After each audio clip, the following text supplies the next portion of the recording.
ఏ ఆడపడుచుల కళ్ళ ముందైతే వాళ్ళ సింధూరాన్ని కాలరాశారు, ఏ ఆడపడుచులను వెళ్ళి మీ మోడీకి చెప్పుకోండి ఏం చేస్తాడో చూద్దాం అని ఈ పాక్ టెర్రరిస్టులు చేయవలేని ఛాలెంజ్ విసిరారు.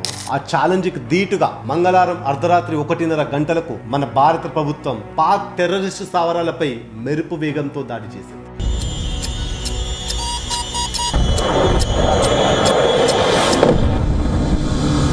Indian Armed Forces targeted air defense radars and systems at a number of locations in Pakistan. ఒకటి కాదు రెండు కాదు ఏకంగా 9 ఉగ్రవాద స్థావరాలపై భారత్ ఆపరేషన్ సింధూర్ పేరుతో మెరుపు దాడి చేసింది. It was directed towards non-civilian, non-military targets and confined to terrorist camps. దీంతో ప్రపంచం మొత్తం నివ్వరపోవడమే కాకుండా ఆపరేషన్ సింధూర్ పేరు సెన్సేషన్ అయింది.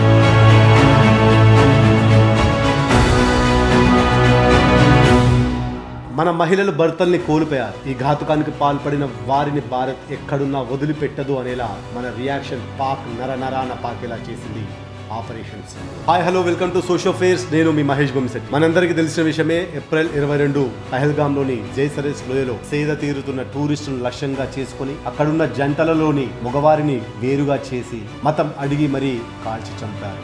ఈ పాక్ ఉగ్రముఖులు టార్గెట్ చేసిన జంటల్లో అప్పటికి 6 రోజుల క్రితమే పెళ్లైన న్యూ వెడ్ కపుల్ వినయ్ నర్వాల్, హిమాన్షి కూడా ఉన్నారు. టెర్రరిస్టులు వినయ్ని హత్య చేయగా అతని డెడ్ బాడీ వద్ద గుండెల విసలా రోధిస్తున్న హిమాన్షి ఫోటో ఒకటి యావత్ భారతదేశాన్ని మొత్తం కుదిపేసింది. ఈ ఉగ్రదాడిలో భర్తల్ని కోల్పోయిన మహిళల ప్రతీకారానికి చిహ్నంగా యోధులకు దిద్దే వీర తిలకంగా పేరు రిఫ్లెక్ట్ అవ్వాలని ఆపరేషన్ సింధూర్ అని నామకరణం చేశారు. ఈ ఆపరేషన్ ని ఎంతో పకడ్బందీగా మన త్రివేద దళాలు పూర్తి కూడా చేశారు.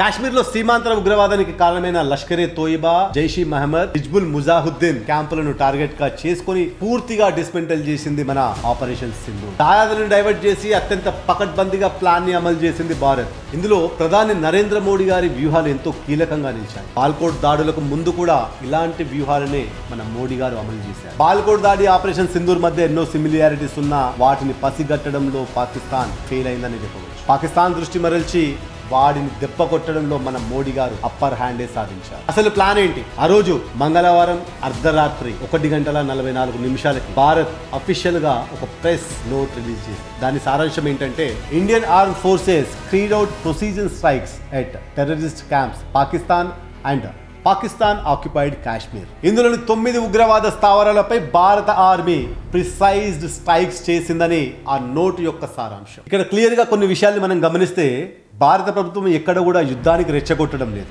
అదేవిధంగా పాకిస్తాన్ ఆర్మీని కూడా టార్గెట్ చేయలేదు. అక్కడున్న సామాన్య పౌరులపై కూడా ఎలాంటి కాల్పులు జరపలేదు. కేవలం ఎక్కడైతే పాకిస్తాన్ టెర్రరిస్టులు నక్కి ఉన్నారని సమాచారం ఉందో ఆ స్థావరాలపైనే ఫోకస్ చేసి క్లియర్గా ఆపరేషన్ని పూర్తి చేసింది మన భారత ప్రభుత్వం. అయితే ఈ ఆపరేషన్ కన్నా ముందు పాకిస్తాన్లో రకరకాల మీమ్స్ చక్కర్లు కొట్టాయి. అవి ఎలా ఉన్నాయి అంటే, భారతదేశం పిచ్చినా కొడుకులు అని చెప్పేసి వాళ్ళ దేశం చేసిన పనికి భారతదేశంలో సైరన్ల మోత, మాక్ డ్రిల్స్ మోగుతున్నాయని చెప్పేసి తెగ సంబరపడిపోయారు. కానీ సీన్ కట్ చేస్తే ఆ రోజు పాకిస్తాన్ దేశంలో భారత స్ట్రైక్ సైరన్ మోత, బాంబుల వర్షం. ఈ అటాక్ ని పాకిస్తాన్ దేశం కూడా అఫీషియల్ గా అనౌన్స్ చేసింది. పహల్గామ్ అటాక్ వెనుక లష్కరే తోయిబా హస్తం ఉందని మనందరికీ తెలిసిందే. దాని హెడ్ క్వార్టర్స్ని టార్గెట్ చేసుకుని కుంభస్థలాన్ని బద్దలు కొట్టింది మన భారత సైన్యం. ఇక బౌల్పూర్లో మసూద్ అజర్ నాయకత్వం వహిస్తున్న జైషే మహమ్మద్ సంస్థ స్థావరం ఉంది.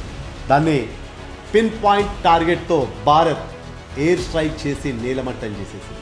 ఈ సడన్ షాకింగ్ అటాక్తో బెంబెలెత్తిపోయిన పాకిస్తాన్ ఇప్పుడు సింపతి కార్డును ఉపయోగిస్తుంది. భారత్ పాక్ పౌరులపై కాల్పులు జరుపుతుందని, నియమాలను ఉల్లంఘించి బాంబుల దాడి చేస్తుందని, భారత్ దాడి చేసిన ప్రాంతాల్లో ఎక్కడ కూడా టెర్రరిస్టులు లేరని, అక్కడ ఉంది కేవలం సామాన్య పౌరులేనని పాకిస్తాన్ ఫేక్ న్యూస్ స్ప్రెడ్ చేస్తుంది.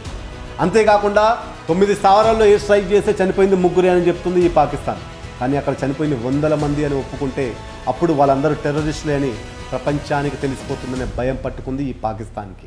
విజయవంతంగా జరిపిన ఈ ఆపరేషన్ సింధూర్లో జైషే మహమ్మద్ చీఫ్ అయిన మసూద్ అజర్కి గట్టి షాకే తగిలిందని తెలుస్తుంది. జైషే ముఠాకు సంబంధించిన స్థావరంపై జరిగిన దాడిలో 14 మంది దాకా చనిపోయారని, అందులో 10 మంది దాకా మసూద్ అజర్కి సంబంధించిన ఫ్యామిలీ మెంబర్సే అని నేషనల్ మీడియాలో కథనాలు వస్తున్నాయి. అటు ఆపరేషన్ సింధూర్ నేపథ్యంలో పాకిస్తాన్ రివెంజ్ గనక దిగితే భారత పౌరులకు ఎలాంటి రిస్క్ లేకుండా ఉండాలని భారత ప్రభుత్వం ముందస్తు చర్యలను చేపడుతుంది. ఉత్తరాదిలోని జమ్మూ, లేహ్, శ్రీనగర్, అమృత్సర్లోని విమానాశ్రయాలను మూసివేశారు. కాశ్మీర్లోని కొన్ని జిల్లాలలో స్కూల్స్, కాలేజెస్ కి బంద్లు కూడా ప్రకటించారు. దానికి తోడు సరిహద్దుల్లో ఉండే ప్రజలను బంకర్లలోకి తరలించారు. అటువైపు పాకిస్తాన్ సైతం రావల్పిండి, కరాచీ, ఇస్లామాబాద్ లో ఎమర్జెన్సీ ప్రకటించింది. సో ఫ్రెండ్స్, భారత్ పాక్ పై ఇండైరెక్ట్ గా వార్ ని ప్రకటించింది. మొన్న జరిగిన పహల్గామ్ దాడికి రివెంజ్ తీర్చుకున్నట్లయింది. మళ్ళీ అటాక్ జరుగుతుందని తెలిసినా, అలా అనిపించినా వాళ్ళకి ఎలా రిటర్న్ గిఫ్ట్ ఇవ్వాలో మన వాళ్ళకి పూర్తిగా తెలుసు. యుద్ధం అనేది ఎప్పటికీ సమవుజ్జులతోనే చేయాలి. పిచ్చుకపై బ్రహ్మాస్త్రం ఉపయోగించాలనుకోవట్లేదు మనం. కానీ ఎప్పటికీ కుక్కతోక వంకరే అన్నట్టు ఆ పాకిస్తాన్ మాత్రం సరిహద్దు ప్రాంతాల్లో కాల్పులు జరుపుతూనే ఉన్నారు. పూర్తి వివరాలతో మరొక వీడియోలో మీ ముందుకు వస్తాను. అప్పటి వరకు జై హింద్.